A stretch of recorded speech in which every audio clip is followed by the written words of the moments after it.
Today I'll be reading Harry Potter Prisoner of Azkaban Chapter 1. Chapter 1 Outpost. Harry Potter was a highly unusual boy in many ways. For one thing, he hated the summer holidays more than any other time of year. For another, he really wanted to do his homework, but he was forced to do it in secret in the dead of night. And he was also happened to be a wizard. It was nearly midnight, and he was lying on his front in bed, the blanket drawn right over his head like a tent, a torch in one hand and a large leather-bound book, a history of magic Bible filled with silver buckshot propped open against the pillow. Harry moved the tip of his eagle feather quill down the page, frowning as he looked for something that would help him write his essay, which burning in the 14th century was completely pointless to discuss. The quill paused at the top of the likely-looking paragraph. Harry pushed his round glasses up his nose, moved his torch close to the book and read. Non-magic people, more commonly known as muggles, were particularly afraid of magic in medieval times, but not very good at recognizing it. On the rare occasion that they did catch a real witch or wizard, burning had no effect whatsoever. The witch or wizard would perform a basic flame freezing charm and then pretend to shriek with pain while enjoying a gentle tickling sensation. Indeed, Gwendoline the witch enjoyed being burned so much that she allowed herself to be caught no fewer than 47 times in various disguises. Harry put his quill between his teeth and reached underneath his pillow for an ink bottle and a roll of parchment. Slowly and very carefully, he unscrewed the ink bottle, dipped his quill into it, and began to write, pausing every now and then to listen, because if any of the Dursley heard the scratching of his quill on their way to the bathroom, he'd probably find himself locked in the cupboard under the stairs for the rest of the summer. The Dursleys' family of number 4 Private Drive was the very reason that Harry never enjoyed his summer holidays. Uncle Vernon, Aunt Petunia, and their son Dudley were Harry's only living relatives. They were muggles, and they had a very medieval attitude towards magic. Harry's dead parents, who had been witch and wizard themselves, were never mentioned under the Dursleys' roof. For years, Aunt Petunia and Uncle Vernon had hoped that if they kept Harry as downtrodden as possible, they'll be able to squash the magic out of him. To their fury, they have been unsuccessful and now live in terror of anyone finding out that Harry has spent most of the last 2 years at Hogwarts School of Witchcraft and Wizardry. The most of Dursley could do these days was to lock away Harry's spellbook, wand, cauldron, and broomstick at the start of the summer holidays, and forbid him to talk to the neighbors. The separation from his spell was no problem for Harry, because his teachers at Hogwarts had given him lots of holiday homework. One of the essays, a particularly nasty one about shrinking potions, was Harry's least favorite teacher, Professor Snape. He would be delighted to have give Harry detention for a month. Harry had therefore seized a chance in the first week of the holidays. While Uncle Vernon, Aunt Petunia, and Dudley had gone out into the front garden to admire Uncle Vermon's new company car in very loud voices, so the rest of the street would notice it too. Harry had crept downstairs, picked up the lock on the cupboard on the stairs, grabbed someone's book, and hidden them in his bedroom. As long as he didn't leave spots of the ink on the sheets, the Dursley need never know that he was studying magic by night. Harry was keen to avoid trouble with his uncle at the moment, as they were already in bad mood with him, or because he received a telephone call from a fellow wizard on 1 week into the school holidays. Ron Weasley, who was one of Harry's best friends at Hogwarts, came from a whole family of wizards. This meant he knew a lot of things Harry didn't, but had never used a telephone before. Most unluckily, it being Uncle Vermon's who answered the call. Vernon Dursley speaking. Harry, who happened to be in the room at the time, froze and heard Ron's answer. Hello, can you hear me? I want to talk to Harry Potter. Ron was yelling so loudly that Uncle Vernon jumped and held the receiver a foot away from his ear, stared at it with an expression of mingled flurry and alarm. Who is this? He roared in the direction of the mouthpiece. Who are you? Ron Weasley, Ron bellowed back, as though he and Uncle Vernon were speaking from opposite ends of a football pitch. I am a friend of Harry's from school. Uncle Vermon's small eyes swiveled around to Harry, who was rooted to the spot.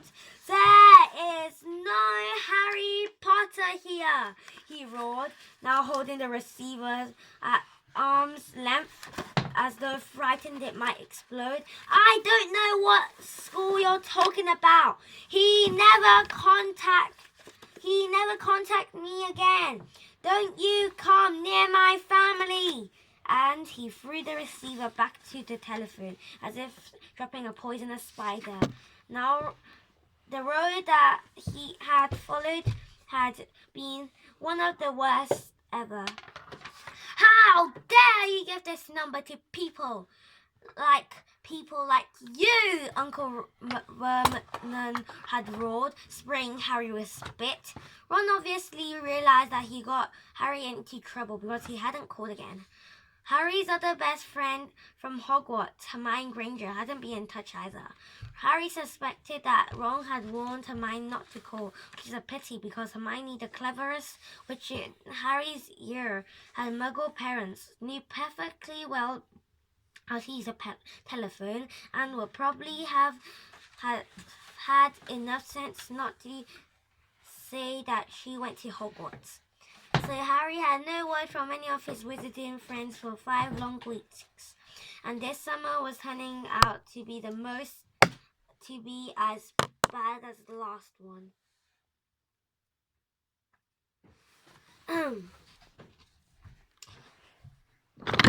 There was just one very small improvement.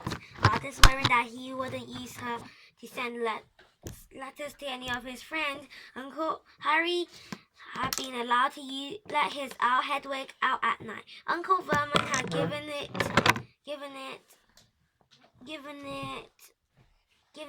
it in because of the racket Hedwig made if she was locked in her cage all the time. Harry finished writing about Gwendolyn the Witch and paused to listen again. The silence in the dark house was broken only by the distant grunting snores of his enormous cousin Dudley. It must have been very late. Harry's eyes were itching with tiredness. Perhaps he finished this essay tomorrow night. He replaced the top of the ink bottle, pulled out an pillowcase from under his bed, put the torch, a history of magic, his essay, quill, and ink inside it, got out of bed and hid the lot under a loose floorboard under his bed. Then he stood up, stretched, and checked the time on his luminous alarm clock on his bedside table. It was 1 o'clock in the morning. Harry's stomach gave a funny jolt. He had been 13 years old without realizing it for a whole hour. Yet another unusual thing about Harry was how little he looked forward to his birthday. He never received a birthday card in his life. The Dursleys had completely ignored his last two birthdays and had no reason to suppose they would remember this one. Harry walked across the dark room, past Hagrid's large empty cage, to the open window. He leaned on the sill, the cool night air pleasant on his face after a long time under the blankets. Hedwig had been absent for 2 nights now. Harry wasn't worried about her. She'd been gone this long before, but he hoped she'd be back soon. She was the only living creature in this house which didn't flinch at the sight of him.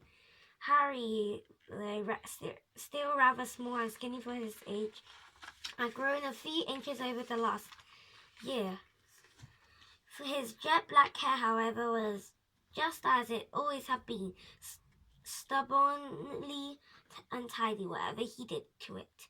The eyes behind his glasses were bright green, and on his forehead, clearly visible through his hair, was a thin scar shaped like a ball of lightning. Of all the unusual thing about Harry, this scar was the most extraordinary of all. It was not as the Dursleys have pretended for 10 years a souvenir of the car crash that had killed Harry's parents, plus Lily and James had not died in a car crash. They had been murdered by the most feared dark wizard for 100 years, Lord Voldemort. Harry had escaped from the same attack with nothing more than his scar on his forehead when Voldemort cursed. Instead of killing him, Harry bounded upon its originator. Barely alive, Voldemort had fled, but Harry had come face to face with him since at Hogwarts. Remembering their last meeting as he stood at the dark window, Harry had to admit he was lucky even to have reached his 13th birthday. He scanned the starry night for a sign of Hedwig, perhaps soaring back to him with a dead mouse dangling from her beak, expecting praise. Gazing absently over the rooftops, it was a few seconds before Harry realized what he was seeing. Silhouetted against the golden moon and growing larger every moment was a large, strangely lopsided creature, and it was flapping in Harry's direction. He stood quite still, watching it sink lower and lower. For a split second he hesitated, his hand on the window latch, wondering whether to slam it shut. But then the bizarre creature soared over one of the street lamps of Private Drive, and Harry, realizing what it was, leaped aside. Through the window soared 3 owls, 2 of them holding the third, which appeared to be unconscious. They landed with a soft plump on Harry's bed, and the middle owl, which was large and grey, kneeled right over and lay motionless. There was a large packet tied to its leg. Harry recognized the unconscious owl at once. His name was Errol, and he belonged to the Weasley family. Harry dashed to the bed at once and tied the cords around Errol's leg, took off the parcel, and then carried Errol to Hedwig's cage. Errol opened one bleary eye, gave a feeble hoot of thanks, then began to gulp some water. Harry turned back to the remaining owls. One of them, the large, snowy female, was his own Hedwig. She too was carrying a parcel and looked extremely pleased with herself. She gave Harry affectionate nip with her beak and removed her burden, then flew across the room to join Errol. Harry didn't recognize the third owl, a handsome and tawny one, but he knew that at once where it had come from, because in addition to the third parcel, it was carrying a letter bearing the Hogwarts crest. When Harry letter be. When Harry relieved this owl of its post, it ruffled its feather importantly, stretched its wing, and took off through the window into the night. Harry sat down on his bed, grabbed Errol's packet, ripped off the brown paper and discovered a present wrapped in gold and his first ever birthday card. Fingers trembling slightly, he opened the envelope. 2 pieces of paper fell out. A letter and a newspaper cutting. The cutting had cleared out of the wizarding newspaper, the Daily Prophet, because the people in the black and white pictures were moving. Harry picked up the cutting, smoothed it out, and read, Ministry of Magic Employee Scoops Grand Prize. Arthur Weasley, head of Misuse of Muggle Artifacts Office at the Ministry of Magic, has won the annual Daily Prophet Grand Prize Gallon Draw. A delighted Mr. Weasley told the Prophet, we will be sending the gold on a summer holiday in Egypt, where our eldest son Bill works as a curse breaker for Gringotts Wizarding Bank. The Weasleys' family will be spending a month in Egypt, returning for the start of the new school year at Hogwarts, which 5 of the Weasleys' children currently attend. Harry scanned the moving picture and a grin spread across his face as he saw all 9 of the Weasleys waving furiously at him. Standing in the front of the large pyramid, plump little Mrs. Weasley, tall, balding Mr. Weasley, 6 sons and 1 daughter, all though the black and white picture didn't show it, with flaming red hair. Right in the middle of the picture was Ron, tall and giggling, with his pet rat Scabbers on his shoulder and his arm around his little sister Ginny. Harry couldn't think of anyone who deserved to win a large pile of gold more than the Weasleys, who were nice and extremely poor. He picked up Harry's letter and unfolded it.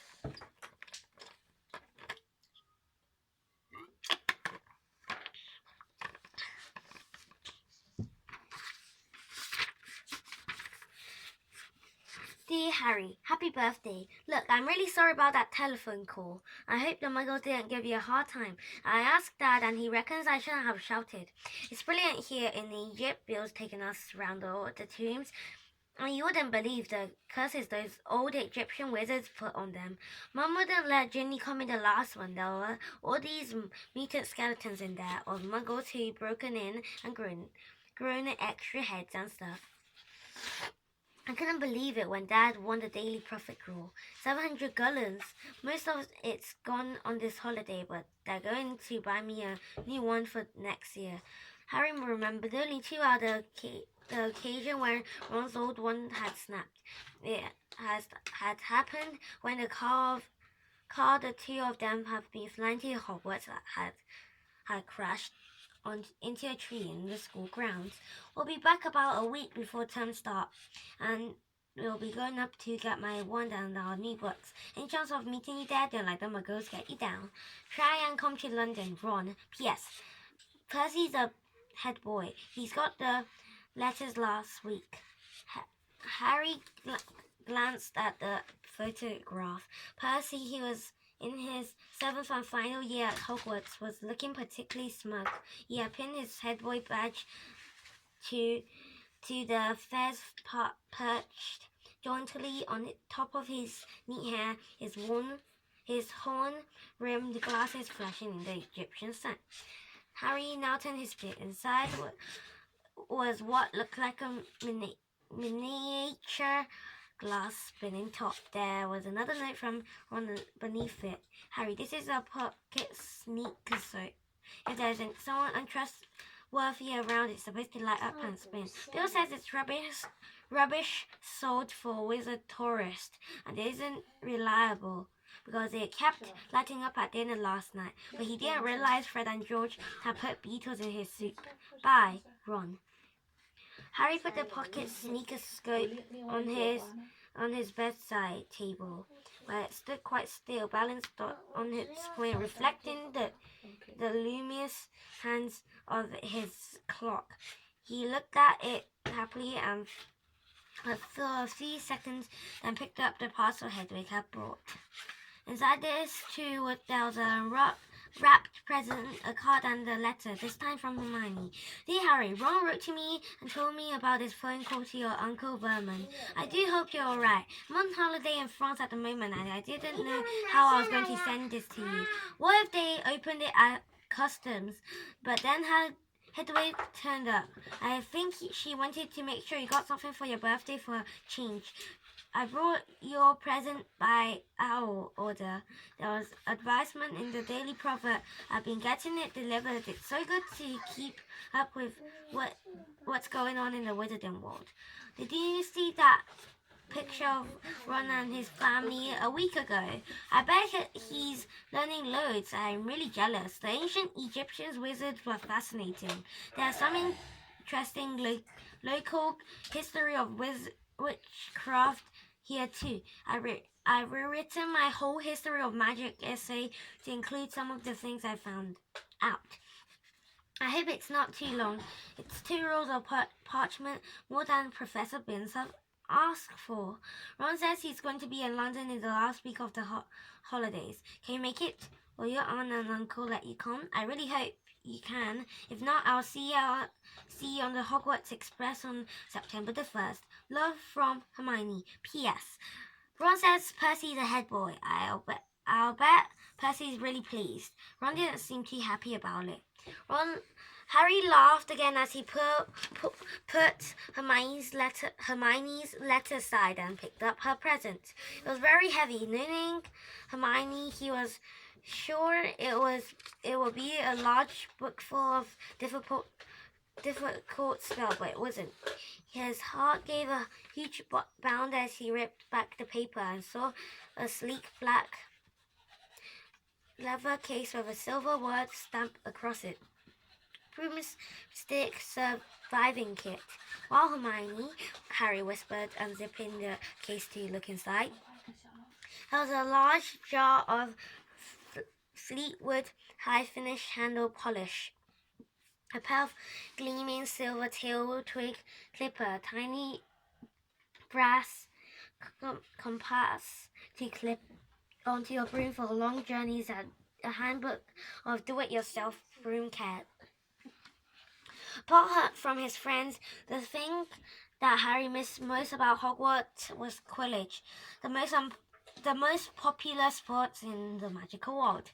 Highly dangerous and very exciting and played on broomstick. Harry happened to be a very good Quidditch player. He had been the youngest person in a century to be picked for one of the Hogwarts house teams. One of Harry's most prized possessions was his Nimbus 2000 racing broom. Harry put the leather case aside and picked up his last parcel. He recognized the untidy scroll on the brown paper at once. This was from Hagrid, the Hogwarts gamekeeper. He tore off the top layer. The paper glimpsed something green and leathery, but before he could wrap it properly, the parcel gave a strange quiver, and whatever was inside it snapped loudly as though it had jaws. Harry froze. He knew that Hagrid would never send him anything dangerous on purpose, but then Hagrid didn't have a normal person's view of what was dangerous. Hagrid had been known to be a befriend giant spider, buy vicious three-headed dogs from men in pubs, and sneak illegal dragon eggs into his cabin. Harry poked the parcel nervously. It snapped loudly again. Harry reached for the lamp on his bedside table, gripped it firmly in one hand and raised it over his head, ready to scratch. Then he seized the rest of the wrapping paper in his other hand and pulled out, and out fell a book. Harry just had time to register its handsome green cover, emblazoned with golden title, The Monster Book of Monsters, before it flipped onto its edge and scuttled sideways along the bed like a weird crab. Uh-oh, Harry muttered. The book toppled off the bed with a loud clunk, and shuffled rapidly across the room. Harry followed it stealthily. The book was hiding in the dark space under his desk. Praying that the Dursleys were still fast asleep, Harry got down on his hands and reached towards it. Ouch! The book snapped shut on his hand, then flapped past him, still scuttling on its collar. Harry scrambled around, threw himself forward and managed to flatten it. Uncle Vernon gave a loud, sleepy grunt in the room next door. Hedwig and Errol watched interestedly as Harry clamped the struggling book tight in his arm, hurrying it to his chest and drawers, and pulled out a bell which he buckled tightly around it. The monster book shuddered angrily, but no longer flapped and snapped. So Harry threw it down on his bed and reached for Hagrid's card. Dear Harry, happy birthday. Think you might find this useful for the next year. We won't say no more. Tell you when I see you. Hope the Muggles are treating you all right. All the best, Hagrid. It struck Harry as ominous that Hagrid wrote a biting book not common useful, but he put Hagrid's card next to Ron's and Hermione, grinning more brightly than ever. Now there was only the letter from Hogwarts left. Noticing that it was rather thicker than usual, Harry slit open the envelope, pulled out the first page of the parchment within, and read, Dear Harry, Mr. Potter, please note that the new school year will begin on September the 1st. The Hogwarts Express will leave from King's Cross Station, platform 9 3/4 at 11 o'clock. Third years are permitted to visit the village of Hogsmeade at certain weekends. Please give the enclosed permission form to your parents or guardians to sign. A list of books for the next year is enclosed. Yours sincerely, Professor M. McGonagall, Deputy Headmistress. Harry pulled out the Hogsmeade permission form and looked at it, no longer grinning. It'll be wonderful to visit Hogsmeade at weekend. He knew it was entirely Wizarding village, and he had never set foot there. But how on earth was he going to persuade Uncle Vernon or Aunt Petunia to sign the form?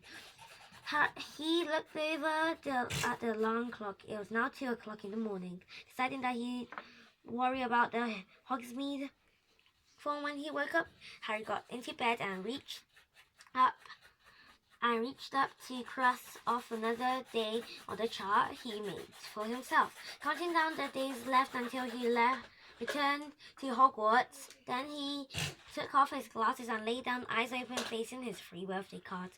Extremely unusual, though he was at the moment Harry Potter felt like everyone else, glad for the first time in his life that it was his birthday. Thank you everyone for watching. Bye!